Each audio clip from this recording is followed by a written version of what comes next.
Hello and welcome to the Bro Chat for the People podcast. Today's episode is brought to you by Belly Button Lint. 3 full jars of it.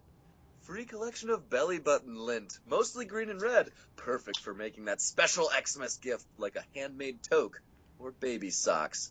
Location, West Shore Boulevard. It's not okay to contact this poster with services or other commercial interests. One jar is Naval Fluff from 1984 to 1993.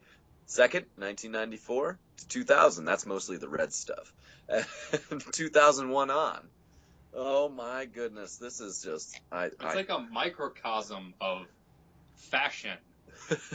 Apparently they were wearing green things in the 80s, red things in the 90s, and all blue three. things. All three. Oh, yeah, I guess it is 2000, a little green, red, and blue for you in the 2000s, because, Well, by then he was still wearing the 80s and 90s things. That makes perfect sense. He just didn't throw them away. All right, let's go. You picked a new song.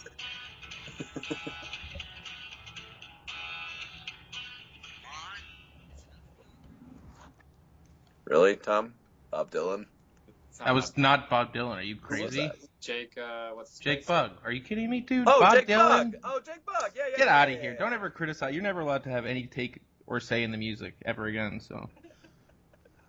Not like I usually just randomly pick something out of my library anyway. Okay, Jake Bug. Yeah, make a little birdhouse in my soul. That's not Jake Bug either. Yeah, that's somebody else. Wait. That's like Mighty Can we Giants start or over? No. Let's just go, dude. All right, it's Easter, and we have 2 guests today. Why don't you guys introduce yourselves? We got I know, I was joking when I said the priest. I'm not a priest. The wannabe priest. We have our religious expert and Mr. Producer here today. Four of us. 4. It's the first 4-person podcast. Both making their second appearance. Witnessing history. Indeed. It was a shame the last podcast got cut in half because it was a great podcast.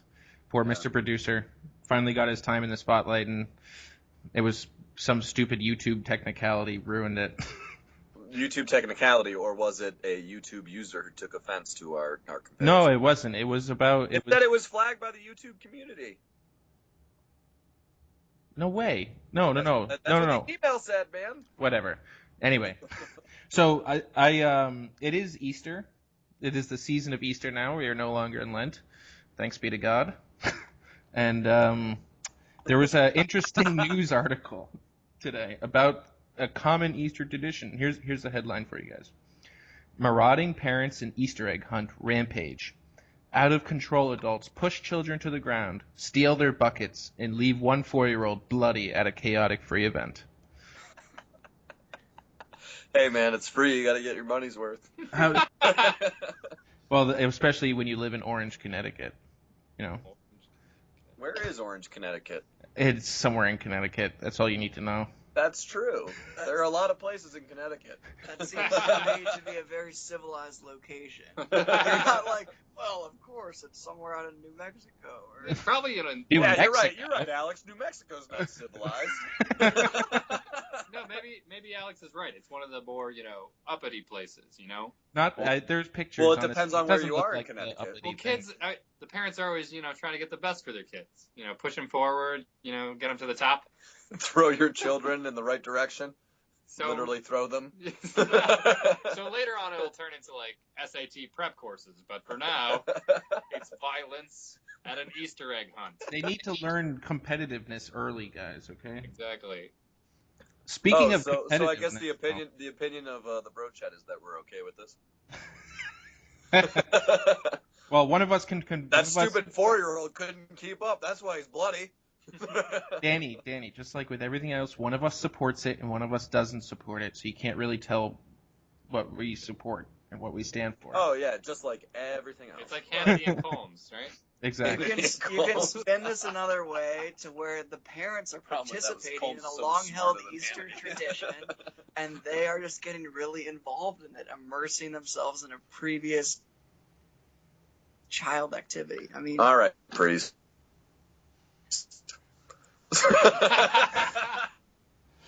I'm kidding. I'm sorry. You know when you Fi- say that, finding- it sounds so condescending. It's like you're not even Catholic. It's like. But Alex, I it's like a support. World War I've II, supported like, I'm every having, decision like, you've made The since scarlet Carol. and the black is like flashing in my mind when you say it. Well, that's good. That should be inspirational to you. Are you feeling persecuted, Alex?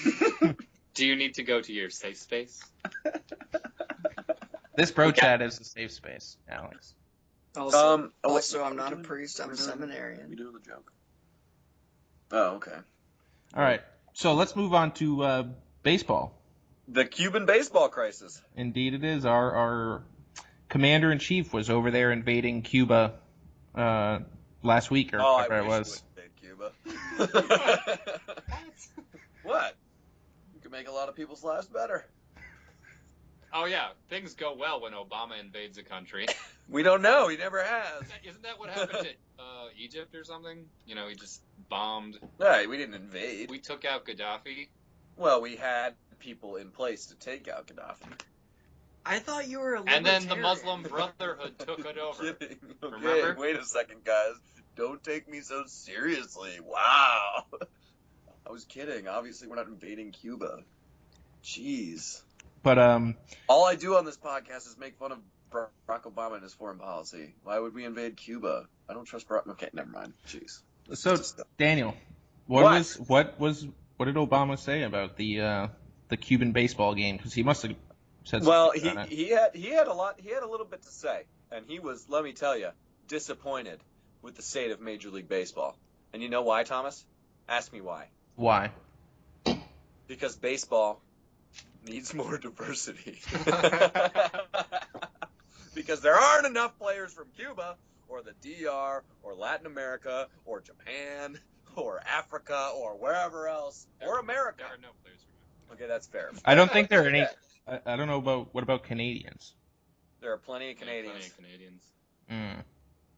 Are you Yeah, well, dude. more than a few anyway. Right? Plus, they already have their own team in the Toronto Blue Jays. That's true. And they used to have obviously the Montreal Expos, and actually there's a push now to expand baseball and actually have another baseball team in Montreal. But anyway, and probably soon Vancouver, but that leads into a whole other question that we'll talk about later. But basically Obama wants more diversity in baseball. Excuse me, more diversity in baseball. And you know, it's just like Barack But that was not actually the Cuban baseball finding crisis. a problem where there is Be none. quiet. The Cuban baseball crisis was the fact that, you know, with the opening up of Cuba, and already Cuban baseball players have been coming to the MLB for a while, but they used to have a very vibrant league of their own. And Okay, Gina Davis. no, Cuban baseball used to be a big thing. They used to have is. great Yeah. players within, and they had great games. Now, very few people go to the games. They're all paying attention to Major League Baseball. Why is that, Thomas? That's because Well, it's a better game, and there's more famous people. Oh, yeah. Well, both Thomases.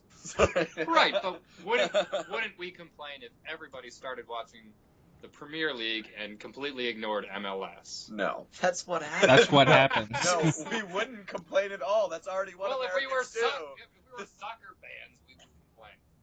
Even soccer fans in America watch the Premier League and La Liga and the Champions League more than they watch the MLS because they understand that it's better. This is just how it is. And that's the problem with America. Everything's on a national scale or an international scale. Nothing's local anymore. We need these mom and pop baseball teams to come back. Yeah, Alex. But these Walmart baseball teams, big box store baseball teams are taking over. Father Pence, do you have anything to say about the principle of subsidiarity? in support of Thomas's point, or Mr. Producer's point. Once again, I'm not a priest. I'm a seminarian. Thank you. We know, but But we for the people. give your apostolic blessing to this discussion and Look, I think it would be great if you know the Cuban league was as popular as it used to be. The fact is that we have a lot more Cuban players in the MLB now, as Well, we there's a lot did, more money say, to be 10 made. years ago. And And I mean, the reason people cared so much about it then and they don't care about it as much now is because of the wider range of the internet and TV, and you can now watch any game, Major League game. You don't have to just watch the Cuban games at your local field because you don't have a TV, or if you do have a TV, there's no baseball games on. Like that's probably why this is the case. Cubans have internet? Some of them do, and there are TVs there. There are TVs. Interesting. So it's not as bad as the liberal media portrays. Well, the liberal media would have you believe it's a paradise down there, bro. Yeah, dude. I'll be honest. No, not just the liberal media. Bob Campbell. Bob Campbell. He wants us to sail to Cuba, take it over. just him and a couple Marines. Well, I think Tom's point about the Cuban League, or the national team at least, decreasing in its, prominence is probably true, because the Tampa Bay Rays beat them in the last couple weeks 4-1. The Rays against the Cuban national team. So here's my question though: playing for the Cuban national team, did they have players like Puig, Jose Abreu or Puig? Did they play for the Cuban national team? Because they're Cuban defectors. I don't know if they actually play. No, they won't. They wouldn't play for the Cuban national There team. you go. Actually, there you go. Tom, So all the good players are already in the Well, league. maybe they No, would do it now. that's actually a battle, because part of the official defection, that Cuban has agreed, at least recently, I don't know about those players though, is that the Cuban players actually participate in, the national team activities, so the Olympics, and that But I know they didn't play. sparks They a didn't big play against contract. the Rays. They didn't. They didn't. Yeah. So maybe that's why. They might have lost to been the Rays. escaping that agreement because they defected a while ago. Yeah, a couple it's true. years at least. Oh yeah, absolutely. I'm still mad that the Red Sox couldn't get their hands on Jose Abreu. I mean, if you defected from your country and left your family and defected, would you play for the national team? Even if they wanted you to? Don't worry, we won't kidnap you and take you back, but play for our team. I'd be like, no, I defected for a reason. You can go to hell. I live in America now. Well, no, Tom, because the reason I think that a lot of these guys go over is to provide for their families. Yeah, Tom, why are you such an idiot? I mean, And to these escape guys- the tyranny and poor people stuff that goes on in Cuba. Poor people stuff. Poverty? Is that the word you're looking for? No, that sounds too intelligent. Poor people stuff. See, a The rich poor people, person, yeah. a rich white privileged person would say poverty, and a poor Cuban person would say poor people stuff. Poverty is a word invented by white privilege. Okay. Oh goodness. who's the old Red Sox baseball player, Louis Tiant? Louis Tiant. Yeah, he came over a while ago, obviously, but he Yeah. he's really old. He's been retired for a long but he never returned. The point is, he never returned until this year. Nor should he have. Why Because- Yeah, but he had all There his was family outrage and from friends all the over Cuban Americans that I know were just totally mad and outraged about President Obama's trip and how he was like, oh yeah, it's great, it's coming along, they share a lot with America these days. And all the Cuban Americans I know were really pissed off about that. Because they they know. hate Cuba. Exactly. That's why Because they left. They're not like The Mexicans. Raul Castro, the Castros are still in power. And that's why Cubans don't go back. Well, when you have familial ties to a place, You try to get your family to you where it's better. but you Yeah. still want to visit them. Well, of course. Even after you. Maybe Tiant got his family over. Who knows? There was some 30 After for he's 30 about that, after wasn't he's in there? MLB, he's got some money, so who knows? It's possible, yeah. There was some 30 for 30 about that, wasn't there? About some big major league player who managed to. Defecate from Cuba?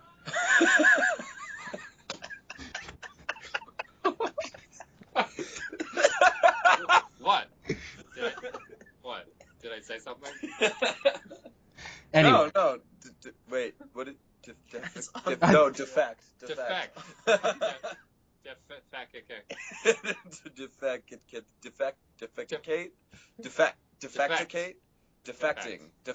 Defect. That's what it is. Defect. I mean, I hear that Alex over here is now in Miami which is the Cuban Central, are There are more Cubans in Miami than there are in Cuba. That's impossible. there's no way. I just made There that are up. 11 million Cubans. Guys, okay, I just In made it up. Cuba. Calm down. I just made it up. It was funny. So Alex, while we were on baseball and Cubans, you starting to like the Marlins at all? I'm following the Marlins. Alex is our And resident Marlins expert. I'm going to tell you why I'm following the Marlins. It's not because I like the team. It's just because it is just Part of your priestly duties is to make baseball jokes during the homilies. Or, you can, haha, he said with a wry smile. Google that. No, because it's a... Thank you guys. As for if that's something new. The interjections are appreciated. I'm sorry, Father. You're right. We shouldn't have. Let the man tell his story, guys. Come on. Couldn't speak during the homily, right? Not while the priest is speaking. The reason that I follow the Marlins is because it's a comedy of errors. Really, like, it's just terrible. I missed that play. Because it was Shakespeare, and it was boring. I'm an English teacher, I guess. Mr. Producer's an expert. All right, Father, I'm sorry. I mean, brother. I'm sorry. Go ahead. Bro. Well, that's all I have to say. But they actually Really? have a really star-studded lineup actually for this year. Now that Stanton's back. Stanton, and then they have their left fielder. And their right fielder, and their center fielder, and their shortstop. I thought you were an expert. D. Gordon. Yeah, the second baseman. Yeah, he's phenomenal. They He batted like 330 last year. Their pitcher, Jose Fernandez. Stud is good. Starter. Yeah. Coming They back. had him last year, too. I think this year they have at least 9 people on the field at one time. Their lineup is stacked. Including, Okay. get this, including a catcher. They put they put the dome on it last year, right? They put a dome on it? Yeah. Wow. Wasn't it? I think it was last year they put it's a retractable roof actually. Well, that's It was good. And a the few years ago. Yeah. When they built the stadium. yeah, I think last year was the first year that they had it though. They spent a tons and tons of money on it, and they got the retractable roof. But Taxpayer dollars. Bad. on opening day last year, they didn't put the roof up, and it poured rain. Some idiot decided that in the middle of April there wasn't going to be any rain in Florida, so they decided not to put the roof up. That's just classic That's just Marlins, though. exactly. That's what I was You going know, to say. you It. spend all this money, you get Miami-Dade County, the Marlins, and the city of Miami to all contribute to this $515 million stadium, and which can only house 330,000 people, the third lowest of any stadium in the MLB. There's and no they way they. how many there's- people did you there's say? no, that was wrong. Not 330,000. 30,000 people. 30 sorry. something. 30, 30,000. 35 might be the third lowest. Like Fenway holds 37.5 thousand. And it's worse Fenway. Sorry, I totally misspoke. It's Why? like 37,000, something like that. Yeah, it's third lowest in the MLB. Yeah. But speaking of the Marlins and Giancarlo Stanton, he recently took batting practice with his hitting coach Barry Bonds, and Barry Bonds, who's 51, and obviously the home run king, 762 career, and Giancarlo, 27, and one of the premier power hitters in the MLB today. They took batting practice together, obviously, and Barry Bonds hit more home runs than he did. Well, of course he did, dude. Because now Barry Bonds can take steroids without people getting in trouble for it. Indiscriminately. Like, oh, your hitting coach is taking steroids. Like, what are you gonna do? Suspend me? Come on, man. Yeah, but dude, he's 24 years older than he is. I think Than Giancarlo Steroids. He's Steroids almost is a twice hell of a Giancarlo drug. Stanton's age. we're speaking a little too. We don't know anything, right? Until we've measured Barry's head. And it grew an inch and a half. I'm convinced the bobblehead idea came from Barry Bonds' massive head. No, like this was already proven that Barry Bonds from the mid '90s to the early 2000s, Barry Bonds' head grew an inch and a half in diameter or circumference, whatever it is. It's crazy. It's radius. It's radius, Dan.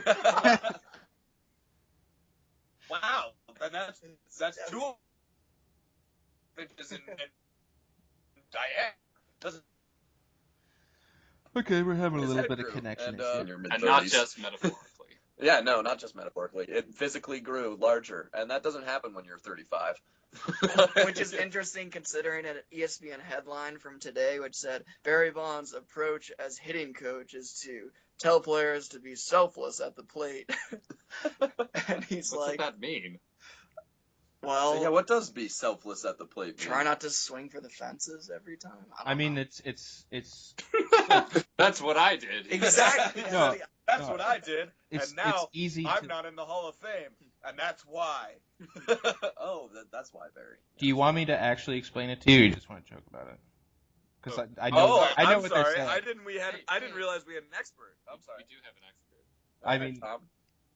hitting selflessly at the plate just means that according to the situation that you have to achieve certain things. Like if there's a guy on second base, you want to hit it to the, you want to pull it if you're a right or a lefty, or you want to, hit it to the right side if you're a righty. Move the runner along. You got to take the pop fly, the sacrifice fly if there's a guy on third. Things like Yawn. I mean, I will add that Tom actually is an expert because Thomas, you were recruited by such D1 schools like Villanova, weren't you? Yeah. As a pitcher, and you threw your senior year of high school, you threw 93 miles per hour. Yes. Yeah. That's true. Pretty fast. That's pretty damn fast, Thomas. It was fast. And then you tore your labrum. Twice. Life sucks. It's okay. I didn't want to keep playing anyway. I jest. Well, yeah, so resident baseball expert. I don't know why we have to have John DeMasi on. Well, he knows, he pays attention to Major League Baseball more than I do. I know about, baseball and playing it. Fair enough. I think, actually, I wanted to go Yeah, John back. never played a sport in his life. I got to go back here. Tom. Daniel, I got to go. Don't worry, he won't listen. Okay.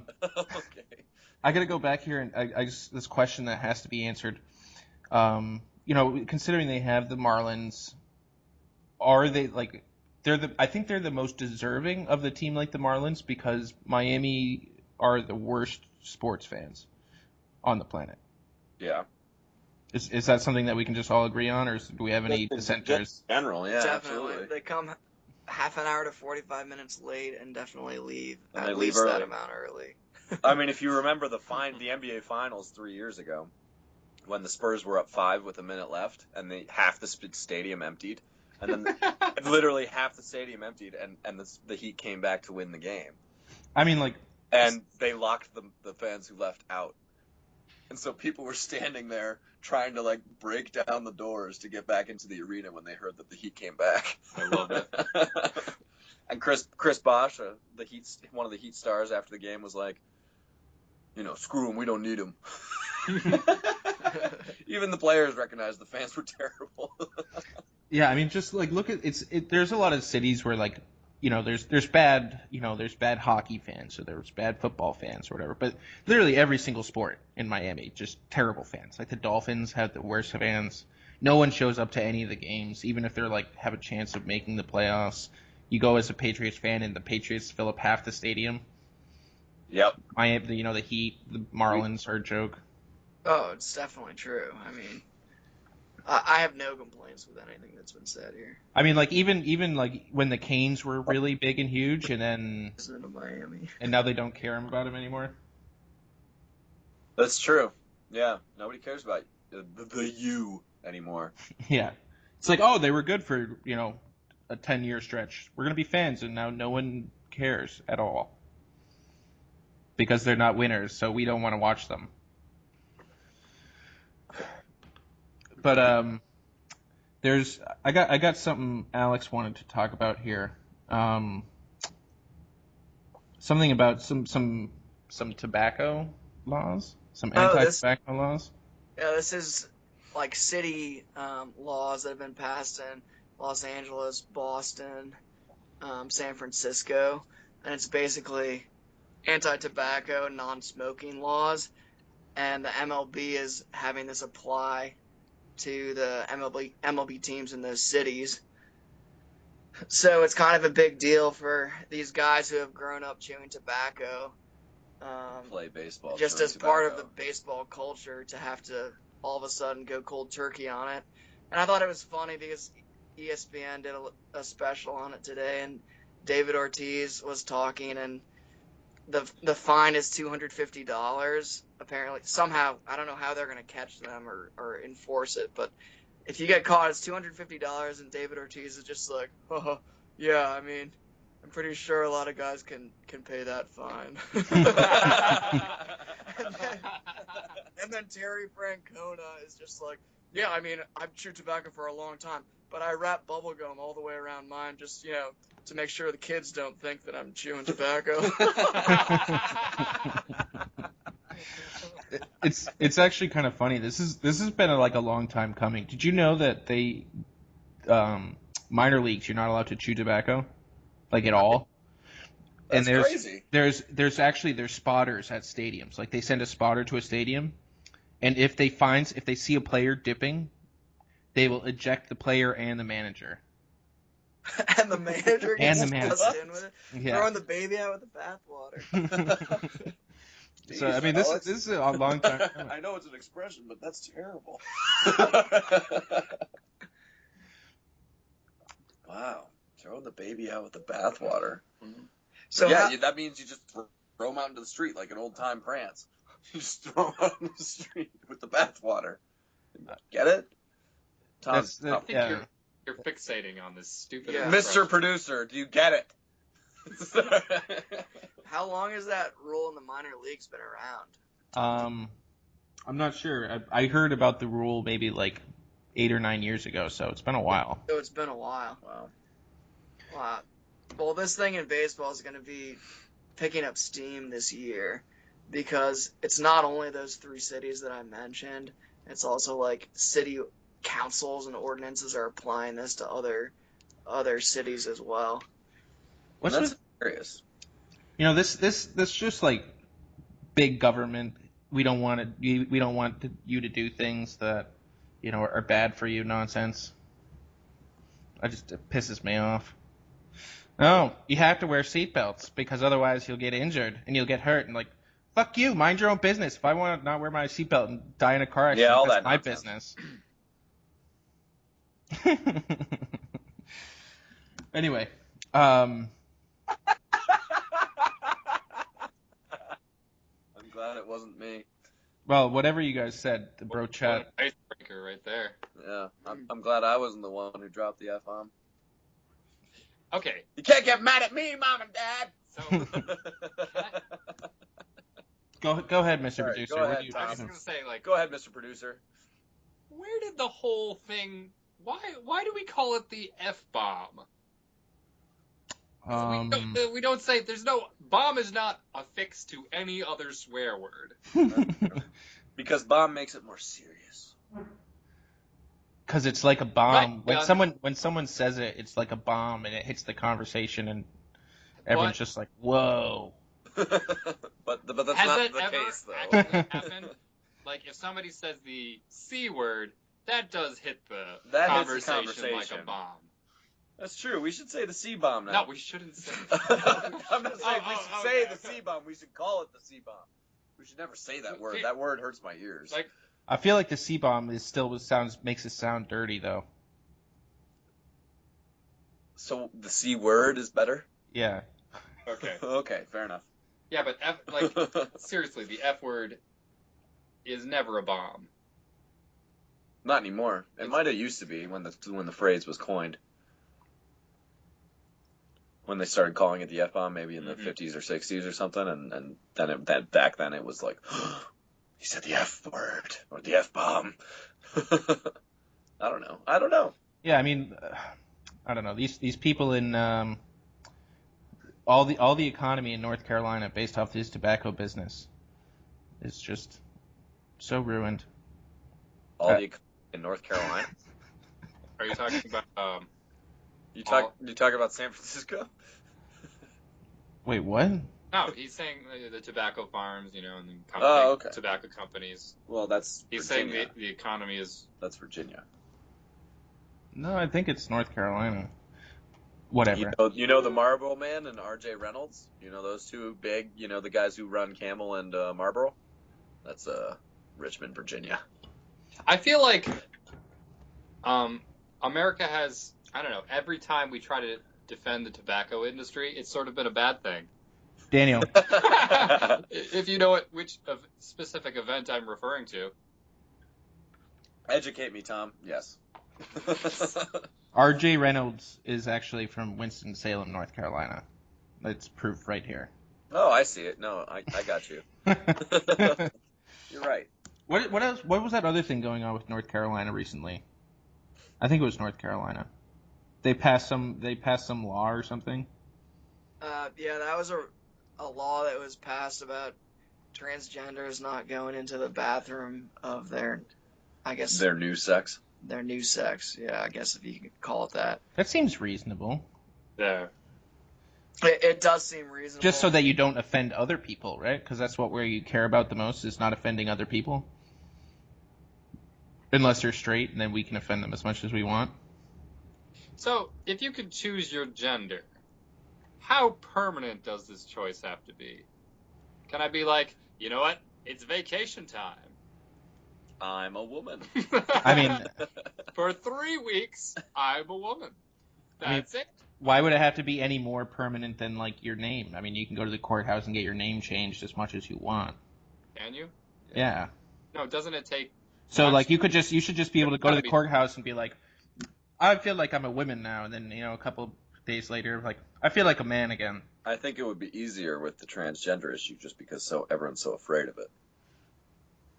No, but... So you guys are just telling me that you can change your name anytime you want. I don't believe you. Really? There's got to be you gotta get. Period. Sure, I'm sure there's some sort of waiting period, but it's not long. No, I'm just saying. Chad Ochocinco changed his name in an off season, in between football seasons. So maybe it takes 3 months. Maybe. Well, sure. Then you can change it. So you think you want to be able to change your gender in less than 3 months? So you're saying there's 3 months is not long enough for you? Well, if you go through the whole sex change surgery, then maybe the 3 months is reasonable because you have to consult with the doctor. I don't think you have to go through with the surgery. That's a little too permanent. Oh, okay. Oh, fair enough. So we're talking like Mr. Garrison from South Park. Exactly. Just changing on a whim. But this has had to have some sort of backlash, hasn't it? Like, I'm a woman now. Yeah. Actually, the mayor in San Francisco is furious about this law that North Carolina has upheld, and because of course we're outraged about anything that some state on the other end of the country, any law that they pass or act or bill. So what this mayor did was ban any city employee from taking a city-funded trip to North Carolina for business. So I wonder what the impact these is. measures are extreme. I know. I don't know if he went too far, really, but the amount of people he's affected is at least numerous. One. And, yeah. Poor Rick over there canceled his vacation to see his grandmother under his business. Poor Dick Grody can't travel to North Carolina anymore to visit his grandmother under the municipal on the municipal offices of San Francisco's time. I've been doing this for 10 years on taxpayers' dimes, and it's been great. I'm definitely not going to see my grandmother anymore. No more Myrtle Beach trips for me. How are these San Francisco people going to find a beach? North Carolina is totally blocked off. There are no more beaches. But I'm really curious. There's the San Francisco beach in San Francisco Bay. But you know how crowded it is. And you're not going to go there because you know it, and it's familiar. And then there's North Carolina. And then there's all of California. Every single part of it. And most of Texas. And Louisiana. And Alabama. And Florida. And South Carolina. And Georgia. And Virginia. Oh, no. What are we going to do? On the taxpayers' time. That was a lot more states than I thought you knew, Danny. Quiz me right now. We're holding up a map for him. Yeah. He's just staring at the map of the United States on the wall, just reading it. Google. And if we want to get into the colder states, I can. And maybe during the summer months, Maine and New Hampshire and even Alaska, certain parts. Oh, goodness. Funny stuff. There's a story I kind of wanted to talk about. All right, Mr. Producer. You're the content guy, so we just do whatever you say. Okay. Go ahead, Mr. Producer. Jeez.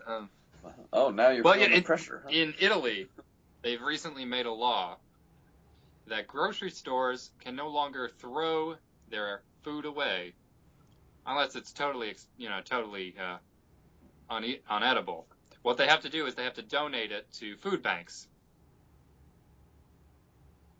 So if you want to do business as a grocery store, you have to donate all your, still usable but expired food or unsellable food. Unsold food. Yeah. Okay. Yeah. And they're you can't do business unless you do this. Okay, so Yeah. two questions. I don't know if I agree with that. One question and 1 point. Well, first, they're being forced to. That's never a good idea when the federal government is forcing a privately owned business to do something. It's usually never good.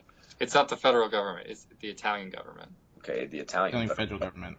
They don't have state governments. Okay, so the Italian. They only have one government. Okay, yeah. So the Italian big government. The Italian federal government. No, federal government. You need states to have a federal government. Nah, no, you don't. You just have to have the centralized power, and it can be called a federal government. Okay, whatever. Fine. It's a moot point. And number 2. Shoot. I forget. But I mean, the one just- thing about it being physically, forced, they won't be able to do business. Aren't there easier ways to go about this, like giving them tax breaks and such? Because it is an added expense to these companies to do this. Sure, it's a great thing for them to do, but but forcing them to do this, it just kind of I don't know, it takes any satisfaction out of it. First, the question I have is how the Italian government, which is so far in debt and close to not Greece, but close to being the new Greece.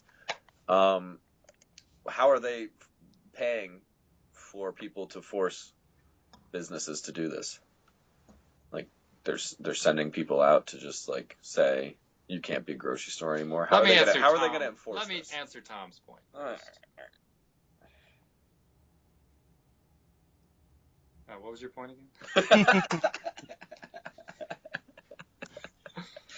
Well, I mean,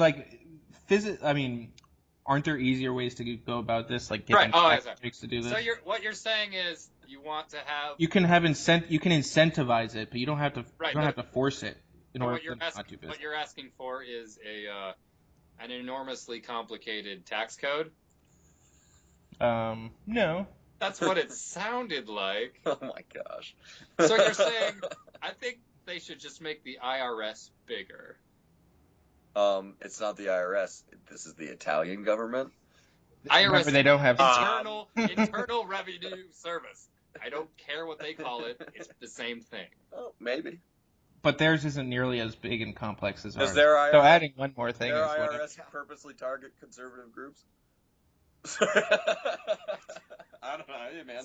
I wouldn't call it the IRS if not. Yeah, maybe.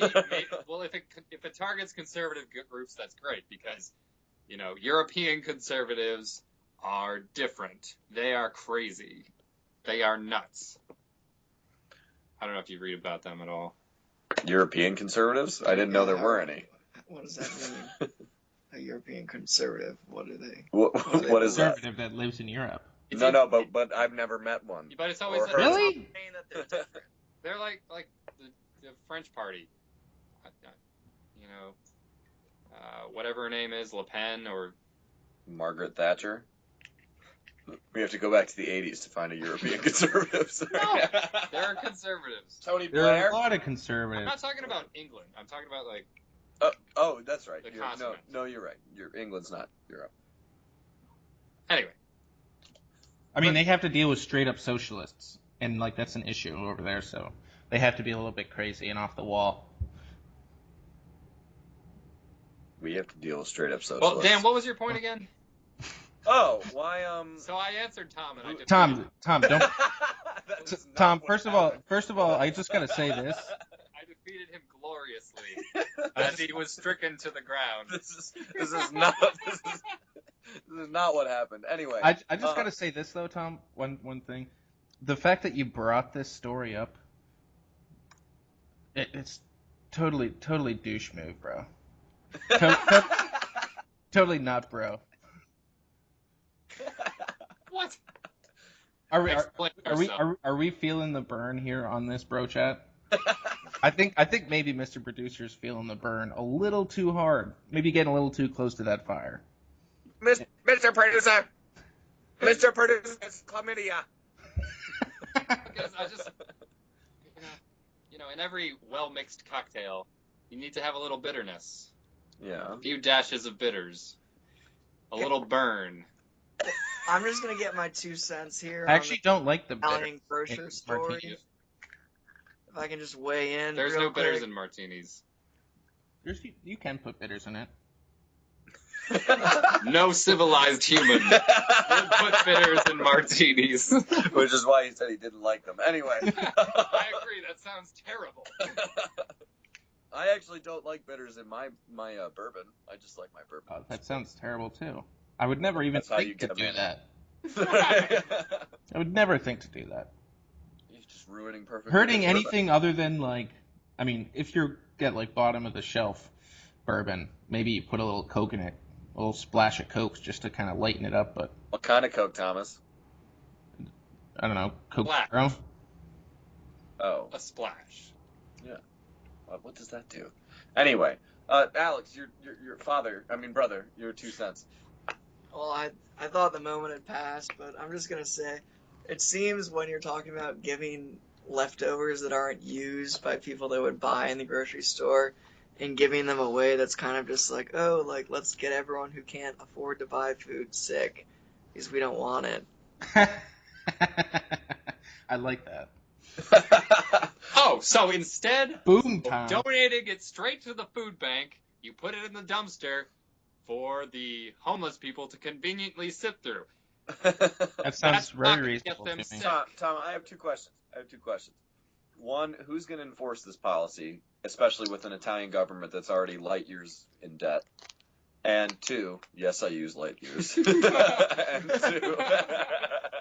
moons ahead of us. and 2, if this policy is actually put in place and enforced, isn't it just the first step towards people enforcing the policy of not letting you throw food away off your kitchen table? Slippery slope argument. Exactly. That's a logical fallacy. Oh, get out of here! Go back to school. You know what, been Thomas? Taught. You know what? You have been taught. You know what, Mr. Producer? It may be a logical fallacy, but it's happened before.